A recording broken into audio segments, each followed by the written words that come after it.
अस्सलाम वालेकुम dear students. जैसा कि आप जानते हो कि हम पढ़ रहे हैं how government state government works. ठीक है, तो कल हमने इसके बारे में पढ़ा था, MLA member of legislative assembly के बारे में पढ़ा। तो उसमें पढ़ा है हर 5 साल के बाद लेजिस्लेटिव असेंबली का इलेक्शन होता है। तो उसके बाद हर कोई कॉन्स्टिट्यूंसी से अपना अपना जो पॉलिटिकल पार्टीज़ है वो अपना अपना नुमाइंदा खड़ा करती हैं।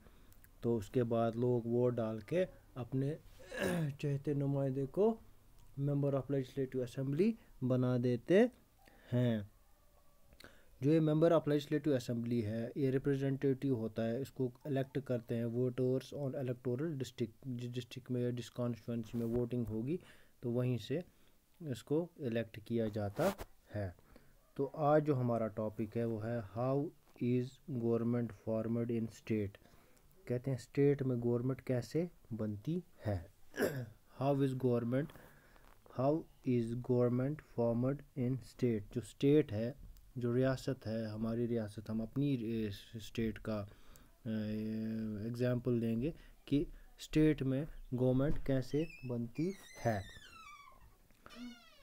After the election of legislative assembly, the political party whose MLAs won more than half the number of constituencies in a state is said to be in a majority and has the first right to form the government of the state। कहते हैं after the election of legislative assembly, जब legislative assembly, मैंने पहले ही starting में ही आपसे कहा कि legislative assembly में इलेक्शन होते हैं हर 5 साल के बाद, लेकिन उस इलेक्शन के बाद क्या होता है, the political parties whose MLAs won more than half the number of constituencies। आपको पता ही होगा डिस्ट्रिक्ट में कॉन्स्टिट्यूंसीज़ होती हैं, उसके बाद स्टेट की कॉन्स्टिट्यूंसीज़ होती हैं। तो जो ये एमएलए चुना जाता है ये अलग अलग कॉन्स्टिट्यूंसी से चुना जाता है। तो कहते हैं जब लेजिस्लेटिव असेंबली का इलेक्शन होता है, इलेक्शन होने के बाद जो भी कोई पॉलिटिकल पार्टी का एमएलए हाफ से आधे से ज़्यादा कॉन्स्टिट्यूंसी की सीटें जीत जाता है तो वो मेजॉरिटी में आ जाता है और उसको पहला हक दिया जाता है कि वो स्टेट में गवर्नमेंट बनाए। ठीक है, रिपीट करता हूँ। कहते हैं after the election of legislative assembly के इलेक्शन के बाद the political parties whose MLAs won more than half the number of constituencies. कहते हैं जिस पॉलिटिकल पार्टी के एमएलएज जीतते हैं आधे से ज़्यादा नंबर ऑफ कॉन्स्टिट्यूंसीज तो उसको वो मेजॉरिटी में आ जाते हैं। क्या आ जाते हैं? अक्सरियत में आ जाते हैं, मेजॉरिटी में आ जाते हैं।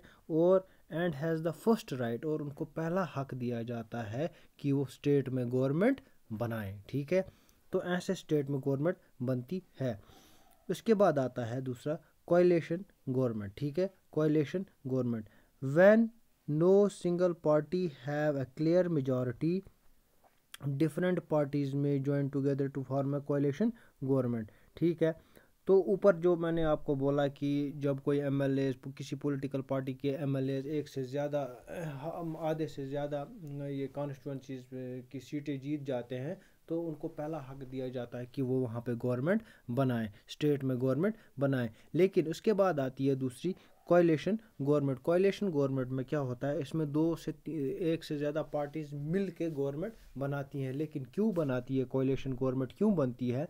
When no single party have a clear majority, जब किसी भी पार्टी को मेजॉरिटी नहीं मिलती। मेजॉरिटी मीन्स फॉर एग्जांपल किसी कॉन्स्टिट्यूंसी में 10 सीटें हैं तो इसमें जो जिस पॉलिटिकल पार्टी के पास 6 सीटें आ गई तो वो मेजॉरिटी में आ जाता है, तो वो हक रखता है कि वो स्टेट में गवर्नमेंट बनाए। और अगर फॉर एग्ज़ाम्पल अगर किसी कॉन्स्टिट्यूंसी में 5 मिनट के लिए 2-4 पॉलिटिकल पार्टीज होंगी, एक के पास चार सीटें होंगी, दूसरे कुल टोटल सीटें हैं 10, किसी के पास 4 होंगी, दूसरे के पास 4 होंगी और एक के पास 2 सीटें होंगी, तो ये आपस में करते हैं काम।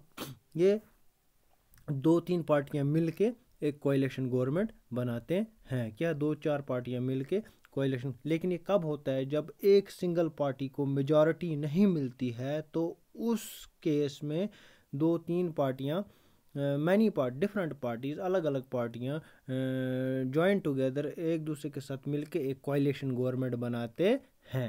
तो ये समझ आया होगा आपको। The leader of the majority party is appointed as the chief minister by the governor. कहते हैं जो मेजॉरिटी पार्टी जिसने मेजॉरिटी हासिल की, उस पार्टी का जो लीडर होता है, उस पार्टी का जो लीडर होता है, उस पार्टी का जो सरबराह होता है, उसको क्या, उसको जो गवर्नर ऑफ द स्टेट है वो उसको अपॉइंट क्या करता है, chief minister of the state. कौन अपॉइंट करता है, जो गवर्नर होता है वो उस लीडर ऑफ द पार्टी को, मेजॉरिटी पार्टी को चीफ मिनिस्टर अपॉइंट करता है। मैं फिर से रिपीट करता हूँ, the leader of the majority party is appointed as the chief minister by the governor. जो लीडर होता है मेजॉरिटी पार्टी का, जिसने अक्सरियत हासिल की होती है लेजिस्लेटिव असेंबली के इलेक्शंस में, तो जो उसका लीडर होता है उसको जो गवर्नर ऑफ द स्टेट होता है वो उसको अपॉइंट करता है एज ए चीफ मिनिस्टर। तो इसके बाद आती है eligibility for chief minister. Chief minister के लिए कौन सी एलिजिबिलिटी होनी चाहिए? ठीक है, सबसे पहले होना चाहिए सिटीज़न ऑफ इंडिया, इंडिया का रहने वाला होना चाहिए, 25 ईयर्स ऑफ एज, उसकी एज 25 ईयर्स होनी चाहिए, should be A member of either house of state legislature. मगर ये दोनों में से किसी भी हाउस का मेंबर होना चाहिए, या लेजिस्लेटिव असेंबली का या लेजिस्लेटिव काउंसिल का ये मेंबर होना चाहिए। तो इस केस में ये एलिजिबल रहता है कि चीफ मिनिस्टर बनने के लिए। तो देखा आपने कि स्टेट में गवर्नमेंट कैसे बनती है। लेजिस्लेटिव असेंबली के बाद जिस पार्टी के पास मेजॉरिटी आ जाती है, वोट्स की मेजॉरिटी आ जाती है, कॉन्स्टिट्यूंसीज की मेजॉरिटी आ जाती है, तो उनको हक दिया जाता है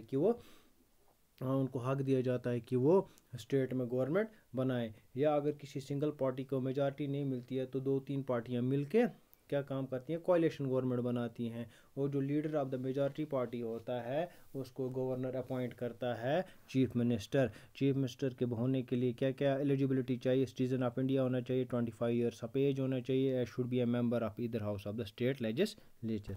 तो आज के लिए इतना ही।